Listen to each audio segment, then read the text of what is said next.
Good morning, or like I said, it's looking like night, but I promise you it's morning.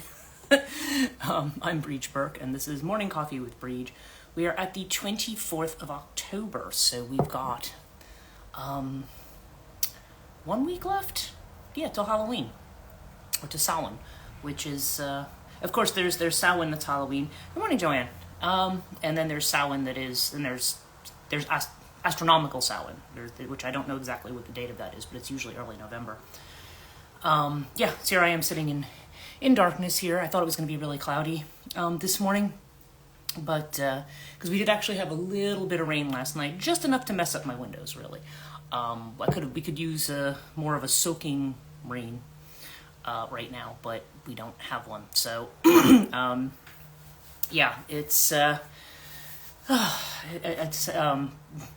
it's good morning. Your back window looks cool. Oh, thank you. Yeah, you can see that. I don't know how easily I can. At some point, I've got to turn this around and show you what's behind me, because I'm glad at least that you can see that. Normally, that would just be like a big white blur, you know. So I woke up this morning. I don't know if a little touch of sunshine, Melissa, she'll be on today, but I have to book a massage appointment with her because I'm like, my back and my legs are in so much pain. Good morning, Pat. I have to, so I'm a little better now. I'm better than I was when I woke up. I'm glad I got up early and started in. And good morning, Sam, or good afternoon, Sam. I have the window open right now. Normally I don't open the window during these live streams because I don't want any kind of extra noise, or my neighbors don't need to know what I do on my live streams. You know, not that they couldn't watch it themselves if they really cared, but that way, good. But it's just the breeze is so nice because we've got this front coming through, and it's it woke me up at about 4:30 with just a little bit of rain, but we are definitely in drought mode here, so see what happens, see if I can make this light a little better. I don't want to be I don't think I'm making it any better. The problem is if I try to hang it up on this thing, it's like then you only get half my face. It's not the ideal setup for that. I might need to do something else, but we are, like I think I said, we're going to move November 1st to 7:30. I just figured I wanted a nice, easy to remember cutoff point. A few things since I have people on here. We are having Dr. Kate Kinsbury tonight. For those of you who are in the ISFM, and I think actually everybody, well, almost everybody on here is in the ISFM. And it will be, and there she is. Good morning, Melissa. I was just talking about you. I said, because I said, I've been in so much pain. I said, I think I need to book a massage with Melissa. So I'm going to, I was checking out your website this morning. So I think I will check in with you, especially now that I know you're in Chester, which is like really close for me. So, and good morning, Suda. Yes, it's, so it's like I said, it's a beautiful start to the morning, much more so than I thought, and I always love these breezy kind of front days.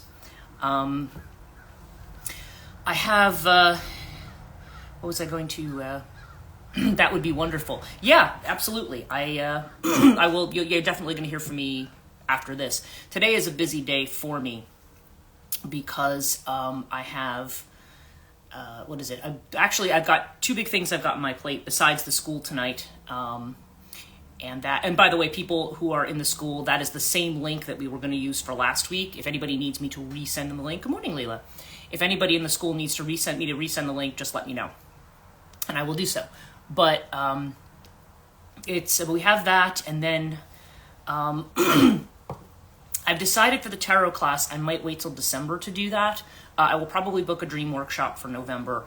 Only because I feel like I need my Sundays off for a little while, and then I'll be done with the other class that I'm teaching, and I might be able to do Saturdays, and I might be able to do it more like in the afternoon, so that if anybody in the UK wants to participate, they can. So it's good morning. It's good to see you on here. So I don't have a whole lot planned. Like I said, I've been waking up in the mornings, and I'm feeling a little bit better now that this is my third cup of coffee again. I'm getting up early and just chugging down the caffeine. But And I painted yesterday too. I want to post a picture of it, but I kind of want to I don't want my house number in the middle of it, so I'm probably going to blur that out. But I did paint yesterday. I told you I was power washing and painting. And so now the front of my house, I have, I repainted the pillars, which were looking pretty, it's just the north side. Probably a lot of you who are familiar or live in nature know that the north side of your property is always going to turn that green. It's like that's where the moss grows. That's where the mildew and stuff tends to come from. So I was doing a lot of cleaning off of that and kind of repainting some things, including my porch, which is white. So when you have the mildew on it, it really shows up, and the mold. So I cleaned all of that up with the power washer, and I've got to go down the street today and return all of that stuff. Got to return that to my neighbor. I've got to go to the post office. I've got something I'm mailing for Pat, actually, so I finally want to get that done.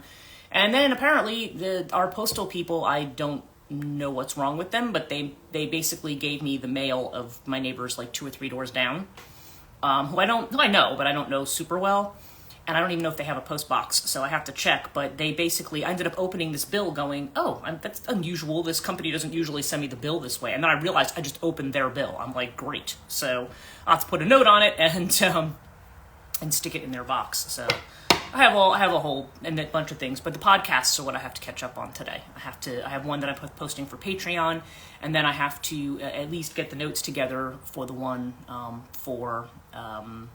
Again. We've had discussions, I think, about the post office, and I don't know what it is about our carriers. They're nice people, but they just, I don't know. They seem to be very befuddled. I mean, there's a huge house number my house number's on my mailbox, and the number that's on all the mail that this person gave me is not mine. Only one piece of mail in there was actually for me. So, yeah, it's interesting. But I have to go down and talk to the postmaster today anyway.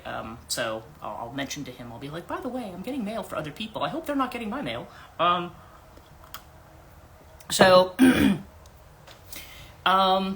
anyway, it's a busy day. Not a great day for me to be having, my whole lower body has just been in pain. And this morning I couldn't even move my fingers. I feel a little, like I said, that seems to be better now. I haven't taken anything for it yet, but I guess as a result, the reason I tell you all of this stuff is because I'm not totally prepared with the topic and stuff this morning because I've been just kind of recovering. So I feel like this is another day where we want to let a topic kind of choose itself. And of course, if anybody here has anything they want me to talk about, there is one thing I saw yesterday, and there was somebody talking about my day is nuts too. International Women's Group. I run 2 class pods, same as yesterday. And I feel like the Tin Man now. Yeah, it's and you have a podcast tonight, right, Joanne? I mean, I thought you said you had one last night, and then you have one tonight. Is that I messed that up from what you told me? Because in which case, if you don't make tonight, then we'll have a recording for you for tonight. But yep, okay, that's what I thought. It's very it's what was I going? Oh yeah, I was watching somebody who was talking about the 3 transits they were watching for the beginning of 2022. Once a month you get a double hit. Okay, got it. They are so yeah. So it was. Sorry, I'm losing my train of thought. It's they were talking about the aspects, and they were looking at, what was it, Venus moving into Pisces, going direct in Pisces, because we're going to be a number of retrogrades that are not going to resolve themselves. All the retrogrades are going to end around April the 13th, so of 2025. So that's going to be one big thing. And then he was mentioning by July we're going to have Uranus moving into Gemini, which traditionally has always brought about, like, that's like when World War II started and stuff. So I don't really think that's going to be the result of this one, but there is going to be this, Uranus is going to stir a lot of things up. And then we have Saturn moving into Aries, and we have Neptune moving into Aries. And he said something very interesting about that, because it was that when these planets move into Aries, Aries is the first house, okay? So it's the first sign. And therefore, because a lot of times we think of Aries as being very almost aggressive potentially, and maybe almost warlike kind of energy, because we're talking about something that's Mars ruled. But he sees it very differently. He sees it as this means that something fresh and new is coming in.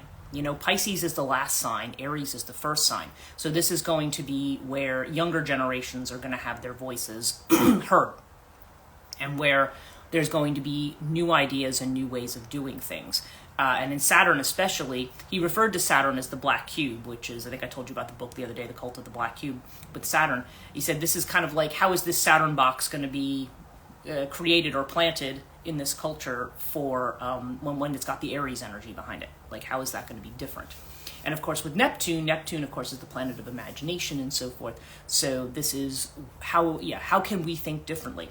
So I think this is why those transits are considered to be very, very, I think of them as very auspicious ones. And like I said, everything I've got, I was doing Azrael messages, and it was interesting. He keeps referring to the balancing of the third sun, and sun, S-U-N.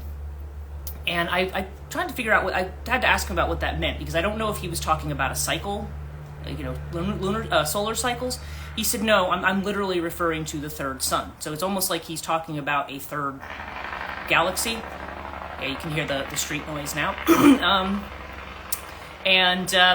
So he said there's almost like this, like we're like the third galaxy or something in a particular group, which I thought was interesting. I didn't really know. I don't know what the grand configuration is, but he's mentioned that a few times, that they're balancing kind of the area of the third sun. And there was some kind of a change that happened at the beginning of Scorpio season. So we'll see what that all transpires to be. Alex says, I've been thinking about what Neptune and Aries might be like. Yeah, and that's it. I mean, you could... It's like any of these signs, like we were talking about yesterday, the signs have traits. They have positive and negative traits, right? You have... Aries can be action-oriented and, let's get this done. And Aries can also be... associated with aggression or impatience or things like that. Taurus can be about being practical and plotting and, sensibly planning for the future and being very, very grounded. But Taurus can also be about being stubborn and not wanting to change. And, so they all have different aspects. And Neptune being very Piscean in how it's ruled, it can be imagination. It can be like, the sky's the limit. Let's think about all our possibilities. Let's dream big. But it can also be when we get into conspiracy theory and delude ourselves and so on and so forth. So, so those energies can be different depending, So I think that this is going to be what's going to happen. With that, I think... I feel like most people are interpreting this in the big picture as us moving into a positive space. Now, Uranus and Gemini, I think a lot of astrologers look back and say, okay, what happened the last time Uranus was in Gemini? And like I said, that was before the Civil War started. That was before World War II started. But at the same time, I don't, and we're only in it for a short time, and then we're going back to Taurus for a while. But I don't think... I don't necessarily think that this means there's going to be world war. In fact, I'm pretty much almost certain of it. Willing to stake money on it. I don't think so, because Uranus is also an energy that shakes things up. But in Gemini, what's Gemini? I think it's because Gemini, he was talking about that's represented by the Lover's card, right? So there's a two-ness to it. And Gemini, again, the positive trait of Gemini, chatty, friendly, outgoing, very communicative, very good at communicating, very Mercury ruled. The negative side of Gemini can be somebody who is two-faced, literally, or somebody who is, or somebody who can run hot and cold sometimes, with things like that. That can be a Gemini thing. But again, does not have to be. Just because somebody's a Gemini doesn't mean they're going to be like that. But I think, again, when we're looking at this energy, we're looking at a shakeup of that kind of an energy. So is it going to be a shakeup in this two-sidedness? He was thinking about it on the global stage as the way in which we have these political divides. So, for example, in the U.S., we tend to have this strict divide between left and right, which isn't even a real divide. I mean, it's the way people conceive of it. But what a lot of people think of as left, for instance, a lot of people that are being called leftists are actually very center-right in terms of the way that they are. if you look at political science, strictly speaking. To be truly left, yeah, there are groups in this country that are very left, but these are not, there's very few of those. Actually, I wouldn't even say anybody who's in power, even people who we think of as progressive, are not ultra left. Okay, they're not. But nonetheless, there's this idea that we have this left-right divide. And he was also talking about other countries, the way that, what was he talking about? The divide, within some divides within China, where there are some that are more about freedom than these other that are communist, right? He was talking about Eastern Europe too, the way that there seems to be a divide there as well, or countries that typically either were together or worked together. Are now kind of separate and functioning as separate. Think about Brexit going on in the UK, separating themselves from the European Union. And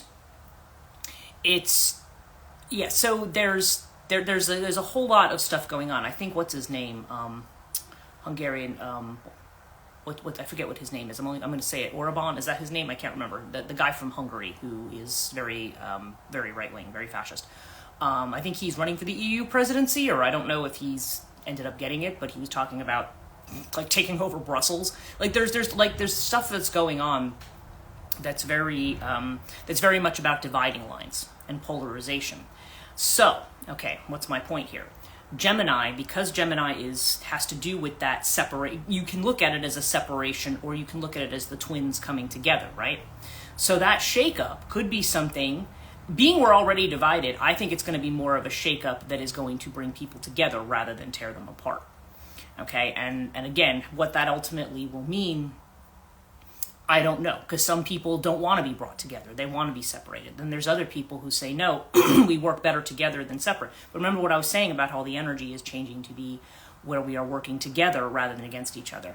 I agree with you on the change being positive. I feel like we're moving away from consumerism. I think people will take their power back against corporate greed. That I 100% agree with, and I do think that that is part of it too, because I've heard a lot of astrologers talk about that the way that this is going to affect, especially moving out of Capricorn into Aquarius, this is going to be affecting a lot of our economic systems, because Pluto's moving into Aquarius.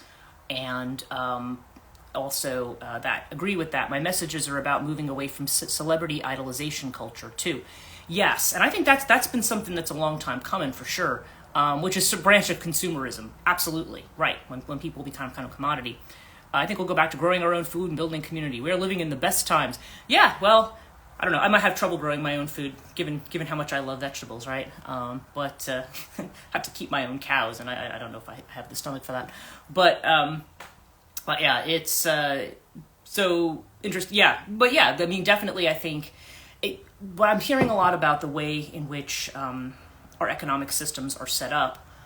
There's been a lot of ideas floated in the past, and people go, "Oh no, we can't even entertain those ideas," or. Like for a country like the United States, we might say, oh, well, the country's too big for these kind of ideas. Not my offer. We'll keep cows and chickens for you. Thanks. I'm the Green Reaper. Yeah, just what she's saying. Yeah, I'm not. Again, it's kind of interesting because considering my practice of Hinduism, considering all the things that I'm into, a lot of people assume that I'm also vegetarian and organic and into that, and I'm like, oh no, I'm the total opposite. I am not. I've never been a veg person. At all, which is part of the reason too. Like when I go places and people will say, "Oh, so and so's going to have dinner at their house. Do you want to go?" I'm kind of like, not if they're a vegetarian. not because I think anybody should change their way of doing things for me, but because I don't want to insult anybody. You know what I mean? You can kill a cactus. That's so funny. That's a special skill, Joanne. I think being able to do that. But I'm not, and it's not that I always eat meat a lot of the time either, but I seem to have a body that's more built for it. I tend to be more of a keto type person than the other. So indeed, yeah. So in any case, I was going to do, listen, I think we may end up needing new platforms for our work we put out and offer. Seems like the apps are coming in, is coming into a strange place now. Yeah, and you know, one thing I'm really not liking is that everything I open up now is generative AI. I don't like the fact that, like, if I want to DM you, it's like telling me, oh, you can use generative AI to write this. I'm like, no. I don't like the idea of a system that cannibalizes. I've been watching a lot on that recently. That cannibalizes other people's productions to make something. I watched a thing yesterday on this, what was the name of it? Hail Darkness, I think it was called. It was like kind of like a doom, like occult, like psychedelic kind of band. And it turns out the whole thing was just made up by AI, including the band members. And then the group admitted that that's what it was. And there are people who are really, really angry about that because they were saying, like, you know, in order to make that album, you had to cannibalize other things that people have, you know, that people have legitimately, that people legitimately made. And that's why I don't like. I've actually turned off and muted AI on just about everything. And I even worry about these morning coffees because now they're saying, like, oh, we've uploaded your audio to this file. I'm like, why? So you can use it? And I turned it off. I said, I don't want anybody remixing it and so forth. Not that I would normally care, but I don't want them scraping my content. But the thing is, anytime we're on any of these social media platforms, that's exactly what it's doing. Anytime we use Facebook, anytime we use Instagram, anytime, you know, Meta just does this as a matter of course. And, you know, all these things saying, oh, you can opt out. They don't let you opt out. You can't opt out. Anything that you produce, that's why you have so many companies now trying to get you to write AI content, because they just want something that you can produce that they can cannibalize. So, I mean, I don't know. I suppose if you produced it for them, Cyberman, she's mentioning. Yeah, well, I think that's going to be the challenge of Pluto and Aquarius, not to give your humanity, and hence my big focus for people on creativity. This is what I'm saying. Don't give your humanity away to the machines. Machines, look, AI has a place. Machine stuff has a place. Don't let it decide to replace human relationship. Don't have it replace human emotion. Don't have it take over your art and your music and everything else, because when you listen to things, even things like that are like pitch corrected or auto-tuned and things like that, I listened to songs. What was it? I was listening to the other day. I've listened to a number of things recently where people have come out of the studio and made albums and so forth, and I'm listening to it and I'm like, this doesn't even sound like you. You sound like a machine. A440 standard tuning is a piano. Like, that's like if you hit a certain note on the piano. You're not a piano, you're a human being. Voices have inflections, they go up and down, they have different things. And when people go that, and Leela says, I agree, I love humans and everything that comes along with being human. Yeah, exactly. And we have decided in our quest for perfection that we have to give that up. Like, a machine can do it, can be a human better than we can be. And that's the piece. It's like, no, the things that are imperfect, so to speak, are not, these are the things that are actually the good things. I think the metaphor, I think I've used it before, is the way in when porcelain is made. And I want to say this is in China, when they make and design porcelain, when it cracks, they fill the cracks with gold, and it turns it into something else that's beautiful, like a different kind of a piece. So in other words, the things that are the flaws can actually be the place where the gold is. This is what alchemy is about, right? The place where we are flawed is the place where our creativity. Think about how many poets and musicians and artists can sometimes be very tortured people, but out of that they make something that's really great that people can connect to. It's about just being connected to life, and the more that you have a machine do that for you because it's better or it's perfect. Music industry does that a lot because it's just cheaper for them. They can grab anybody. They don't have to nobody has to practice and cultivate a good voice. They could take somebody like me with my crappy voice and make me into a professional singer, and that to me is just wrong. That shouldn't be the thing, I mean, I've always said, think about the Olympics. Think about if you're an Olympic athlete, and if you're an Olympic and if everybody could use all kinds of extra technology or drugs or different things, we know that that's completely out. You're not allowed to do that, right? because it has to be your authentic work, your authentic thing. So, but we don't seem to apply that to anything else. We just think like, oh, well, other arts, they're superfluous. We can just have a machine do it. And that's an attitude, I think, that is going to change in this culture. I think people are going to start, this is going to wake people up to the importance of it. Joanne says, I argued with someone on cursive and learning it. And like, it's unique and no two people have the same signature. Yeah, yeah, just saying that you're going to do everything by typing. I'll bet you have a really smooth alto singing voice.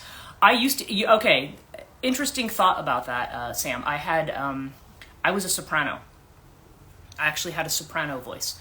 Now with all the that you hear all the time, I mean, that's a constant problem. Even if I take medicine for it, it's a constant problem. And it's annoying, as all you know what. But speaking voices is fine. But singing, no, I can't because there's just too much nasal stuff. I can't sing properly. And I have a lot of scar tissue in here because I used to have, like I said, my nose was a lot wider previously, and I had surgery done. I'd mentioned this before, like in the 80s, when everybody was just kind of like when everyone was plastic surgery crazy and insurance still paid for it. So I'd had it done.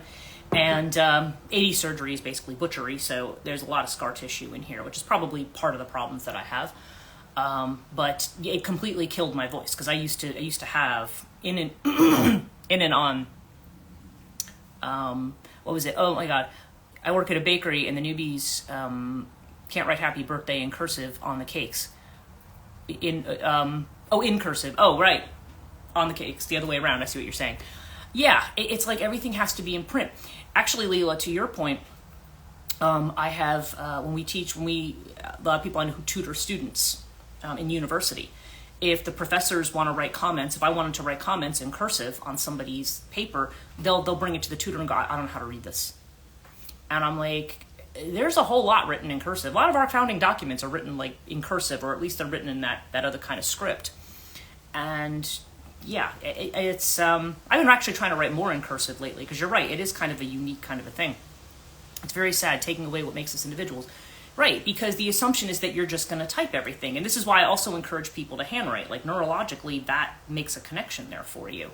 That's crazy. Yeah, it makes this connection that we have, between in learning speech, being able to write.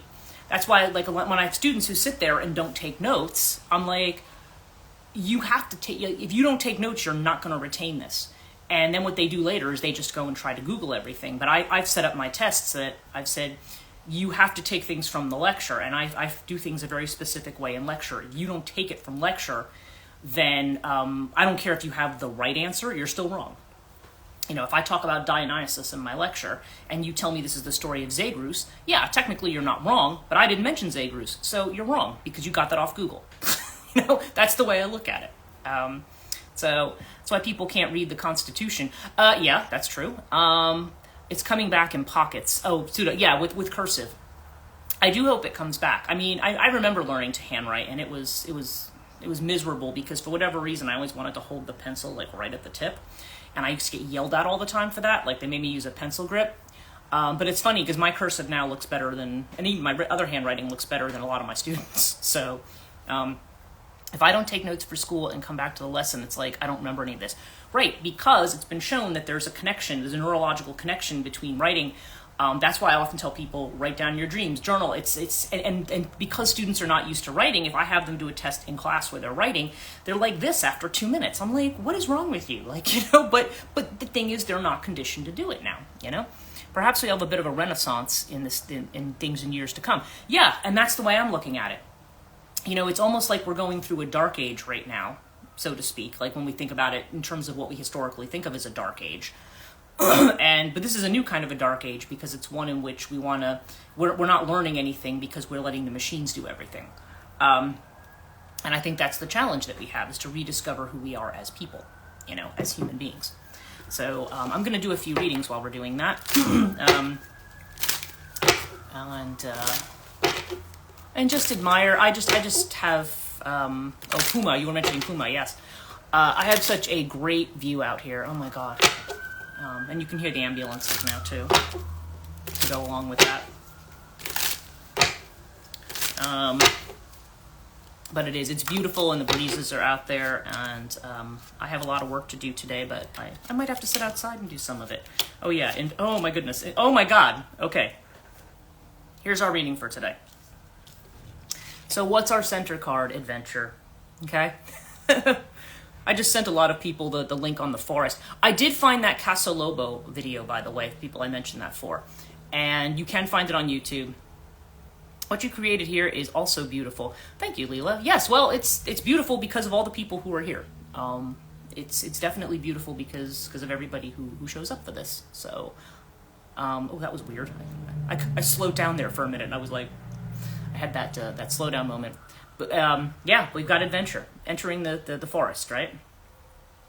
And the Casa Lobo thing, yeah, I found the video. It's very weird. I started watching it last night, so if I can, yeah. If you actually just look up Casa Lobo, C-A-S-A, and then L-O-B-O on YouTube, you'll find the movie. I think it's Casa Lobo 2018 is what it says. So, which is the House of the Wolf. So, adventure. Yeah, we're all out on an adventure, and the inner feeling of which we're unaware, or maybe some of us are aware, is stress, right?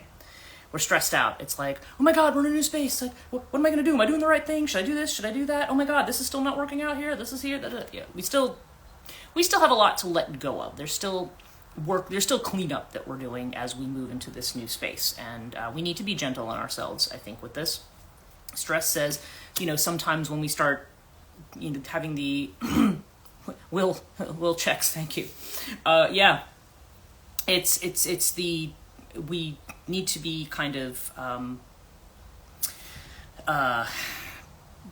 we can get overwhelmed very easily, because maybe there's a lot of things we want to do. Yeah, and we have creativity as the external feeling as which we are aware. Okay, there's the Empress again. Check Casa Lobo. Oh, got it. Okay, yeah, it's amazing. I just started watching it. I was like, oh my God. But creativity. So that's what we are aware. It's literally what I'm saying. We're stressing out because we feel like we have too many things to do. I think, and also that could also be in our attempt to kind of move into this space. We may, like I said, we stress about whether we're doing it right, but we may stress out about all the responsibilities that we have and things, because there's that combination thing. It's kind of like, you have to empty yourself a little bit at a time, and the more empty space that you have, it would be like if somebody had a whole bunch of stuff, and then let's just say there was a big catastrophe, there was a flood or there was a fire or something like that, and then it's like you had to leave, and it's like, well, if you have to keep something, what are you going to take with you? And really the answer is nothing. I mean, you just need to go and then start from scratch, and we start freaking out because we say, but I need this, but I need this, but I need this. And then, well, we don't literally have something on fire here. It's the idea that, yes, but I have to go back and I have to maintain this thing while I'm trying to do this new thing. There's kind of an energy to that stresses us out. And also the sense that we need to be doing something important. And what is that, what's the definition of the word important, right? What's important to us? Now, obviously, you could go back to Maslow's hierarchy of needs, right? Where, food, clothing, shelter, and so forth is at the bottom. That's the baseline, and all other stuff that we think about and reflect on kind of, towards self-actualization is more at the top of the hierarchy. But I would argue that even in the food, clothing, shelter part of things, that there can be an actualization there as well. It's just a matter of how we approach it. It's a matter of how we approach it. Okay. Yeah, and then we have the Innocence card. This is the Sun. This is what we are being called to do. And it was interesting because yesterday I posted my tarot.com horoscope, because I get it to my email every day. And we were talking yesterday about the past, and literally everything they were talking about on there was about renegotiating the past. But one of the things it said this morning was, you might want to look to either a period of time where you really felt like you shone, or it's funny, Sam was mentioning idolizing people, maybe even somebody you look up to and kind of thinking about how you can be inspired. Not that you have to do it the same way, but how can you be inspired? Is abundance like abundance of friendships and opportunities? That can be part of it, I think. I think it's an abundance of just feeling connected. Or when you feel like, because even if you're by yourself, I mean, it can be a case of just feeling connected to the world around you. I think a lot of times we are disconnected because we're all in our head about everything. And so when we don't focus as much on that, when we empty out that space, that's the space in which we can create, in which things come up. You are all my muses. Yeah, that's nice. Yeah, well, yeah. I mean, yeah, everybody can inspire each other, and we all kind of give each other. That's also kind of the point of the school. You know, the idea that we learn to look at these ideas in the culture. We look at specific ones, and then kind of think, okay, how does that speak to me? Like, what kind of creative impulse do I have? And our outcome card is the creator. This is the King of Wands, right? This is the creator.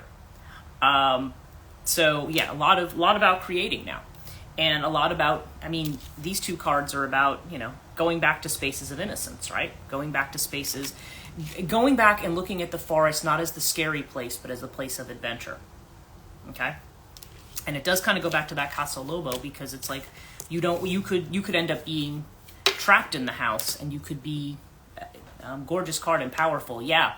And I feel like in the movie there's like a threat of being devoured within the house as well, like you and your individuality being devoured, but devoured more by the masculine, by the feminine. It's more like a devouring masculine, because it's about rules and laws and structure and safety and security, and so therefore we need to put an iron fence or barbed wire fence that's electrified around everything, so that nobody goes out into the unsafe space, right? So yeah, so you want to people are afraid of a devouring feminine, but what you actually also need to be afraid of a devouring masculine. That's what I think of as the negative sun. That's the sun that is so tyrannical and so rule bound that we don't have the freedom to be who we are. And anything that we do is not approved of, because that's not safe, that's risky, that's this and that. Well, part of being alive is taking risks. I have the Moonology deck, and this is interesting. Full moon in Leo, and actually moon is in Leo today, interestingly. Don't let pride get in your way, is what this card says. Now, I'm going to actually read to you, because I often find that the words on this card do not necessarily convey the meaning of it. So, let's see what full moon in Leo says. Have you been letting your pride become an obstacle? Maybe not pride is not the word. Maybe our attachment to certain things is what I think. Is the question you're asking based on ego, or is it from the heart? Right, and I think that's more, is it in my head what I have to think I have to maintain in terms of an image or an identity or something, or is this what you really feel? I think that's the question. Leo energy is about the heart. Think of the big-hearted king of the jungle, the lion. Its energy is magnificent, but when it's combined with the rush of the full moon, it can become over the top. This card may have come to you because you need to end a deadlock that has developed. More love and thoughts for the greater good are the solution to the dilemma. If you've not been doing as you would be done by lately, it's a time to find balance between your own needs and the needs of people around you. This will help all of your relationships. And it says, be magnificent, don't be plain.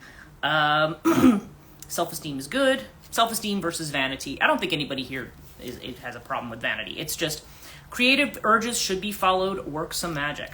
Yeah. So, yeah, it could be that there's an aspect of our identity that we can get tied to, and we might be like, oh, but I can't change that, Now, Joanne says, I miss no risk, no reward mindset. Everything is about the status quo is the way to go. Yeah, there you go. There's your little kind of slogans there. Yeah, we have to. Sorry, I can turn this light off now. If I can find the switch on it, there it is. There we go. Yeah, it's. We need to kind of work into this space where we are. It's more about following the heart. And actually, those were the messages I was getting from Azrael over the last few days, too. I think the word for heart in Enochian is monon. Monon is the word for heart. And so he was saying, that that when you operate from the heart space, you're going to see the rewards. I've been hearing that a lot lately. That that is what we need, to do. People need to, and I think this is why we have this influx of the feminine coming in, because it's like, no, people are going to work more from the heart space. The head is what tells us that we need to, that we have more important things to do. Monon, I like that. Yeah, it's interesting, and that you're operating from, because a lot of times we don't follow our hearts because we're told that what's in our hearts is foolish. It's a fantasy. It's it's not realistic. Well, yes, but it's not lucrative. It's not going to make you a lot of money. Well, maybe it will. You don't know that it won't. It's about finding new ways of doing things. But there's also this kind of thing between, I don't know, we talk about laziness in certain things, right? Like when we talk about creativity, we say, well, AI is lazy. To me, it's not just about AI being lazy. It's about the fact that it also, it does things by, it's Mercury energy that works by stealing other people's work, right? It's trickster energy, and you've done something and somebody is claiming that in some fashion for their own, but there's no clear cut way to do that. So there's no clear cut law about that. So yeah, so I think a lot of this is going to be about people being faced with challenges that are going to make us focus more on the heart. And again, I've often said that the COVID crisis, now COVID itself was horrible, but the crisis, I think, taught a lot of people that, going to work every day from 9 to 5, if that's not something that, some people, you can be in a job and be happy. Yes, I hear you, protect, yeah. You can be in a 9 to 5 job and be happy. Some people are. Or it's just, you can find a zen of your job, where you're there and you can still be in the world, mindful, enjoying things, doing something that, that you just do every day. That's something that you do to contribute to a bigger system. Nothing wrong with that at all. But if people say, this is not what I want to do, when you're working in a space where it consumes your entire life, well, now you have to work 80 hours a week for no money.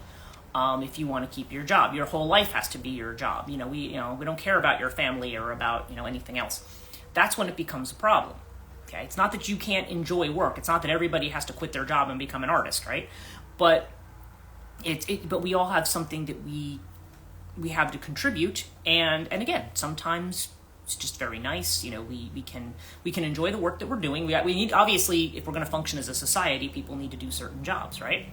But I don't know. I just think this is, it's more towards how can we find a way of balancing that? How can we find a way of having a system that is meaningful to us, And so that we get up every day and it's not like, oh God, I got to get up again and do this. That's where we are, though, as a collective. Work more, less reward. Well, that's what I think is changing. You're right. That is where we're at now. But I think that is what is changing. Because people are saying, I don't want to work for less reward. And I want to work at something that's going to suit my lifestyle. That's going to suit what I want to do. And I think that is the right way to go. To change things, to do, to go where you really want to go. Yeah, and actually Suda had mentioned abundance. Yeah, the rune of abundance, Fehu. Okay, that's what comes up. And I know what the rune is, but let me just tell you the way it's interpreted here. Forget which number it is now. Here we go. Fehu is a rune of fulfillment. Ambition satisfied, love shared, rewards received. It promises nourishment from the most worldly to the sacred and the divine. If the ancient principle, as above, so below, holds true, then we are also here to nourish God. This rune calls for deep probing into the meaning of profit and gain in your life. Look with care to know whether it is wealth or possessions you require for your well-being, or rather self-rule and the growth of a will. Wow. Another concern of Fehu is to conserve what's been gained. It's a very Vishnu kind of energy, right?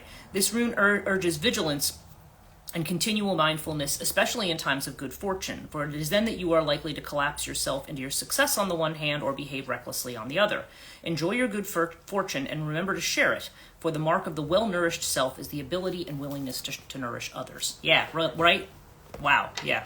It's amazing how these things come up. This is a really good rune. This is one of the best ones, I think, that's in here, depending on what you're looking for. Yeah, and we have Tewaz, is this kind of patient, once the decision is made, then the doing is effortless, you know? So it is. And yep, exactly. So mote it be, and so it is. Yes, okay, I was looking at somebody, it's like, wait, I know what that is. Yeah, so we're all, I mean, in a way I almost feel like I'm a broken record talking about this. But it's just, I feel like the point is trying to be driven home in a space where I think we're still like again, intellectually, I think most of us get it. It's just like, it's trying to put us into that space where we can feel it, when we can perceive it. Thank you. I'm so nervous. Yeah, well, you know, but you know what? I feel like everybody here has made changes in their life recently. There's big changes, and some things we're more comfortable letting go than others. And we have to recognize too, we have to be patient with ourselves too, because sometimes there's just certain things where we're not quite ready to do it yet. And it could well be that it's, you know, rather than try to rush into something, let things come in their proper time. I feel you. It's hard to calm the nerves sometimes. Yeah, and you know what? I've been hearing that a lot. Oh, God. This week. Sorry, I've got this. I told you this is super annoying. It's, yeah, I think... I think there's a lot of anxiety about it, but what if I can just tell you from my experience, and again, it's not that my experience is going to be anybody else's, right? I'm not the barometer and arbiter of everybody in the world, but I do find that over time, that kind of nervous anxiety I have about certain things, as I keep facing these situations, or as you go to bed at night and that little voice comes in, the little voice has been starting to really shut up lately. I'm just finding that it's like, even if I hear it, it's kind of like I can wake up and be like, no, you know what? It's really, I don't know. It's just really beautiful. And even if things are not exactly as I would wish them to be, or maybe I'm not exactly where I want, or maybe I'm not exactly sure where things are going to go, it does feel like it's okay. You know, it definitely feels okay. So, yeah, so it's going to be time to end. Let me just see if I can do this. I don't know if I'll be able to do this. I'm just going to turn this towards the window so you can see the view that I have in the morning. Okay. It's rather pretty. Yeah. Sometimes I'm working at my desk and think, well, things must be uncomfortable, but the sky is still pretty and I can see the birds. Yeah. Well, this is it, you know. That's what I just kind of look at. I'm like, this, you know, yeah, it's my favorite time of year, and you know, there's all these colors out there, and I'm like, thank you. And beautiful divas. Oh, you're welcome. It is. It's so pretty right now. And the mountains are just all colors. So it's like, I literally just want to drop everything. And I hate driving, but I still want to go out and like just drive around and look at the hills. I've had a lot of opportunities to do that, and I'm so happy. So you're welcome. Everybody, I hope you all have a great day. Just remember, you know, life's an adventure. Sometimes approaching things from that perspective, just, you know, it's something that has to be felt in the body after a while, but you know, everybody, no need to be nervous. We're all gonna get there. And even if it seems like certain things aren't moving, they eventually do. Bye, and see you tomorrow. I'll see some of you tonight. And yeah, if anybody has any questions or anything, message me. But I will see everybody tomorrow morning otherwise. So have a great day. Take care.